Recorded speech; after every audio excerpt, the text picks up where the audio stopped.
I have great pleasure in welcoming Her Excellency Jacinda Ardern, Prime Minister and Minister for National Security and Intelligence, Child Poverty Reduction and Ministerial Services of New Zealand.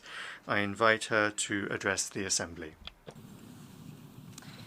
Ina mana, ina reo, raurangatira mā, kua hui hui mai nei I tēnei whare nui o te ao. Nā mihi mai aha kia koutou katoa, mai I tōku whenua o Aotearoa. Tuia ki runga, tuia ke raro, ka rongo to pō ka rongo te ao. Nō reira, tēnā koutou katoa. Mr. President, Mr. Secretary-General, friends, I greet you in Te Reo Māori, the language of the tangata whenua or First People of Aotearoa, New Zealand. I acknowledge the leaders who are here, gathered in person after a long and difficult period. And as is tradition in my country, I also acknowledge those who have passed. Loss brings with it a chance for reflection. And as leaders, between us, we each represent countries and communities who have lost much in these past few years. Through famine, severe weather, natural disasters, and a pandemic. COVID-19 was devastating. It took millions of lives. It continues to impact on our economies and with that, the well-being of our people. It set us back in our fight against the crisis of climate change and progress on the Sustainable Development Goals while we looked to the health crisis that was right in front of us. And while we enter a period now where the crisis is subsiding, the lessons cannot. COVID schooled us. It forced us to acknowledge how interconnected and therefore how reliant we are on one another. We move between one another's countries with increasing ease. We trade our goods and services. And when one link in our supply chain is impacted, we all are. The lessons of COVID are in many ways the same as the lessons of climate change. When crisis is upon us, we cannot and will not solve these issues on our own. The next pandemic will not be prevented by one country's efforts, but by all of ours. Climate action will only ever be as successful as the least committed country as they pull down the ambition of the collective. Now, I'm not suggesting, though, that we rely on the goodwill of others to make progress. We need a dual strategy, one where we push for collective effort, but where we also use our multilateral tools to make progress. And that's why on pandemic preparedness, we support efforts to develop a new global health legal instrument, strengthened international health regulations, and a strong and empowered World Health Organization. It's why we're such advocates of the World Trade Organization and its reform to ensure supply chains remain open and critical goods and services are not subjected to protectionism in times of need. It's why we've worked so hard within the Paris Agreement to see the action we need on climate, while also doing our bit at home, including putting a 1.5 degree warming limit into law, increasing our NDC to 50% below 2005 levels by 2030, and quadrupling our climate finance commitment. Now, whether it's climate, trade, health crises, or seeking peaceful solutions to war and conflict, New Zealand has always been a believer in multilateral tools. We were amongst the founding members of the United Nations as governments of the day recognised the perils of war would only be avoided through a greater sense of shared responsibility. The basis on which this institution was formed remains as relevant today as it was then. But without reform, we risk irrelevancy. Now, there is perhaps no greater example of this than Russia's invasion of Ukraine. Let us all be clear, Russia's war is illegal. It is immoral. It is a direct attack on the UN Charter and the international rules-based system and everything that this community should stand for. Putin's suggestion that it could at any point deploy further weapons that it has at their disposal reveals the false narrative that they have based their invasion on. What country, who claims to be a liberator, threatens to annihilate the very civilians they claim to liberate? This war is based on a lie. But I recognize that for the people of Ukraine who have lost loved ones, their sense of peace and security, their livelihoods, these are all just words. They need us as a global community to ask one simple question: what if it was us? Now, our ability to answer that question with any confidence that we have the tools as a global community to act swiftly and collectively has been severely undermined. In March, when we most needed the UN Security Council to act in the defence of international peace and security, it could not.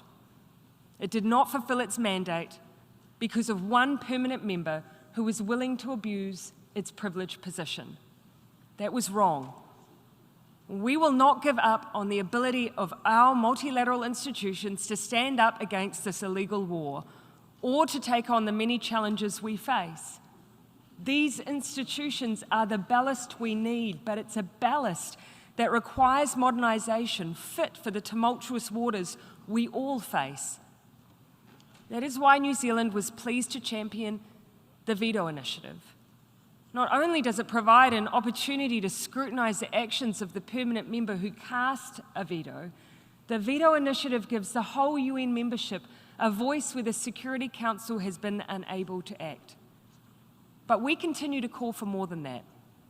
For the United Nations to maintain its relevancy and ensure that it truly is the voice of the breadth of countries it represents, the veto must be abolished. Permanent members must exercise their responsibility for the benefit of international peace and security rather than the pursuit of national interest. There are other battles that we continue to wage as a nation, including our call for a global response to the use of nuclear weapons.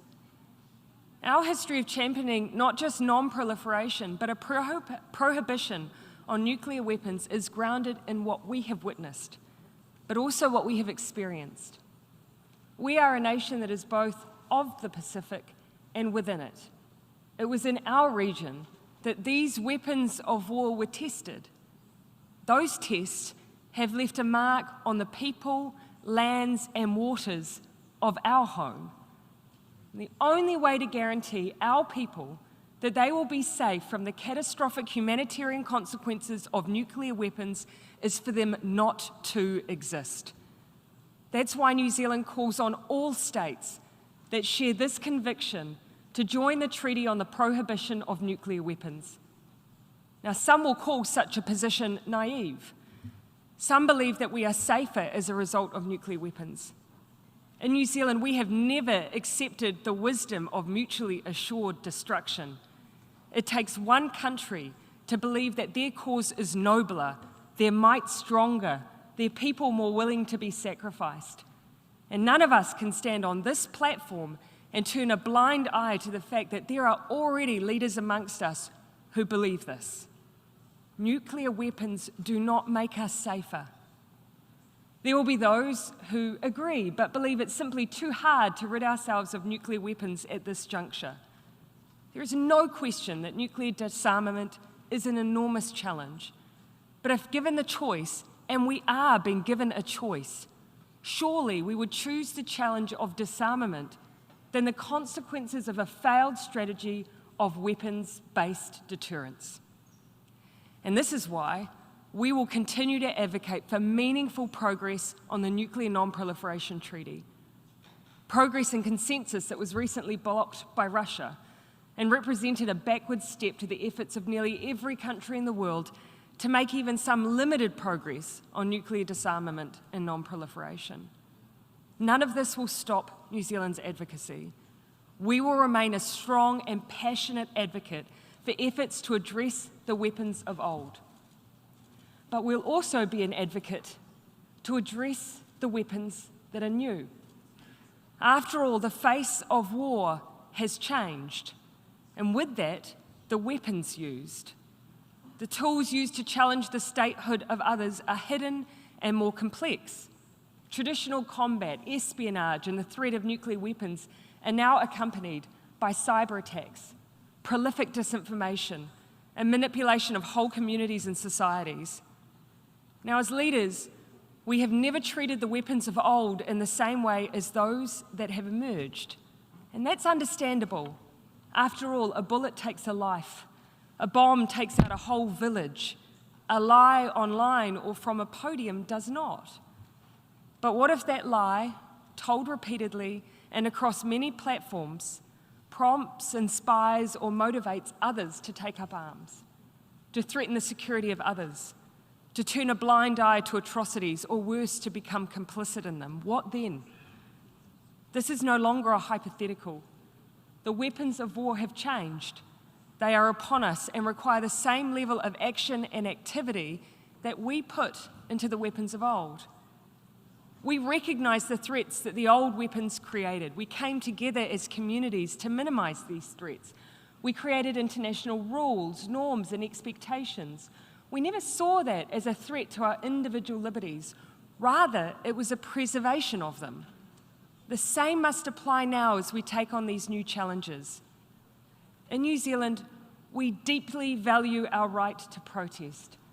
Some of our major social progress has been brought about by hekoi or people power, becoming the first country in the world to recognise women's right to vote, movement on major Indigenous and human rights issues, to name but a few. Upholding these values in a modern environment translates into protecting a free, secure, and open internet. To realise all of the opportunities that it presents in the way we communicate, the way we organise, the way we gather.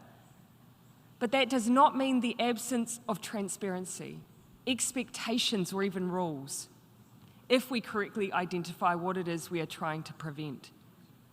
And surely we can start with violent extremism and terrorist content online. On the 15th of March 2019, New Zealand experienced a horrific terrorist attack on its Muslim community. More than 50 people were killed as they prayed. The attack was live-streamed on a popular social media platform in an effort to gain notoriety and to spread hate. At that time, the ability to thwart those goals was limited, and the chances of government alone being able to resolve this gap was equally challenging.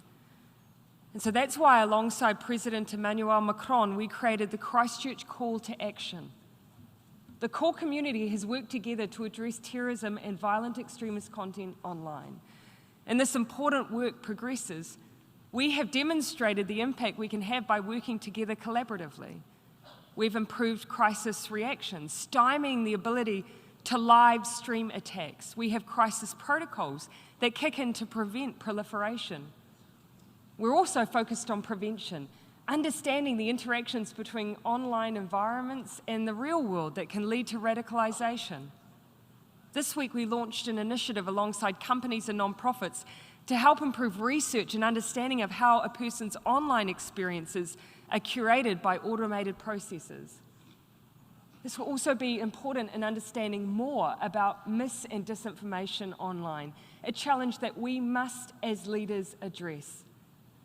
Sadly, I think it's easy to dismiss this problem as one in the margins. I can certainly understand the desire to leave it to someone else. As leaders, we're rightly concerned that even the most light-touch approaches to disinformation could be misinterpreted as being hostile to values of free speech that we value so highly. But while I cannot tell you today what the answer is to this challenge, I can say with complete certainty that we cannot ignore it. To do so poses an equal threat to the norms we all value. After all, how do you successfully end a war if people are led to believe the reason for its existence is not only legal but noble? How do you tackle climate change if people do not believe it exists? How do you ensure the human rights of others are upheld when they are subjected to hateful and dangerous rhetoric and ideology? The weapons may be different, but the goals of those who perpetuate them is often the same: to cause chaos and reduce the ability of others to defend themselves, to disband communities, to collapse the collective strength of countries who work together. But we have an opportunity here to ensure that these particular weapons of war do not become an established part of warfare. And so, we once again come back to the primary tool we have: diplomacy, dialogue, working together on solutions that do not undermine human rights but enhance them.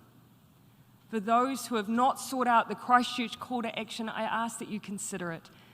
As with so many of the challenges we face, we will only be as strong as those who do the least. In these times, I'm acutely aware of how easy it is to feel disheartened. We are facing many battles on many fronts, but there is cause for optimism, because for every new weapon we face, there is a new tool to overcome it. For every attempt to push the world into chaos is a collective conviction to bring us back to order.